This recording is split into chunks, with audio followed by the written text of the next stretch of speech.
కానీ భూమి మార్పిడి జరిగినా కానీ అటువంటి వాళ్ళందరూ కూడా ఈ రైతు భరోసా పథకానికి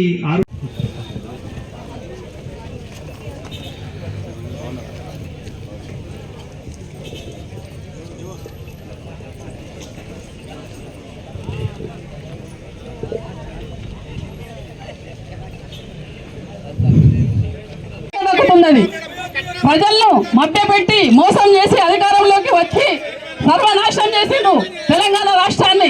అలాంటి రాష్ట్రాన్ని నాశనం చేసిన రాష్ట్రాన్ని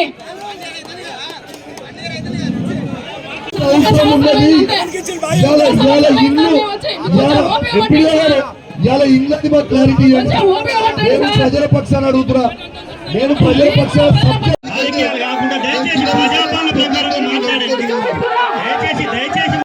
గొడవద్దు గొడవలొద్దు ఎవరు కూడా గొడవ చేయకుండా దయచేసి కూర్చోండి.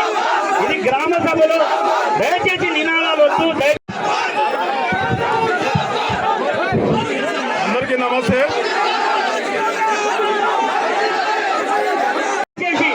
ఎవరు కూడా గొడవ చేయకుండా దయచేసి కూర్చోండి. ఇది గ్రామ సభలో దయచేసి నినాదాలు వద్దు. కాకుండా దయచేసి ప్రజాపాలన ప్రకారంగా మాట్లాడండి. దయచేసి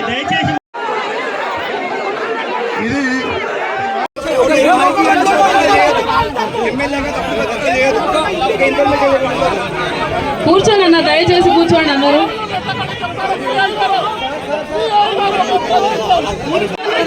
ఫస్ట్ కూర్చోండి.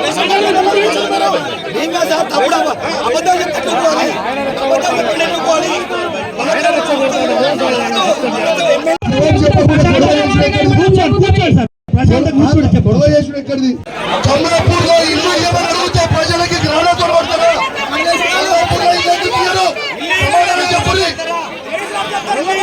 ఇలా మీరు 20 ఇల్లు మాత్రమే ఇచ్చుకుంటా 1400 మంది ప్రజల కోసము ప్రజలకి ఇల్లు ఏమంటే మీరు రాళ్లతో పడతారా?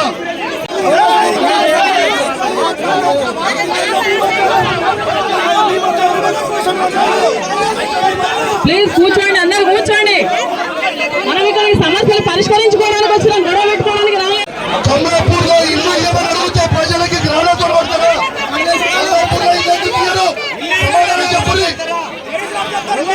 ఇలా మీరు 20 ఇల్లు మాత్రమే ఇచ్చుకుంటా 1400 మంది ప్రజల కోసము ప్రజలకి ఇల్లు ఏమంటే మీరు రాళ్లతో పడతారా? కాకుండా దయచేసి ప్రజాపాలన ప్రకారంగా మాట్లాడండి. దయచేసి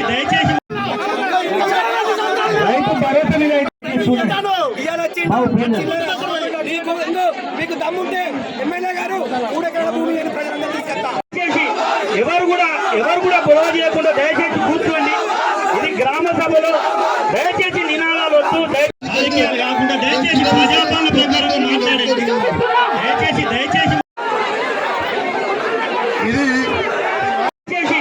ఎవరు కూడా గొడవ చేయకుండా దయచేసి కూర్చోండి. ఇది గ్రామ సభలో దయచేసి నినాదాలు వద్దు.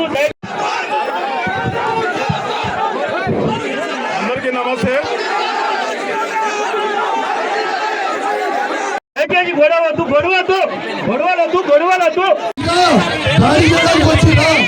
సమాధానం చెప్తారా? దాడి చేయడానికి వచ్చిందా?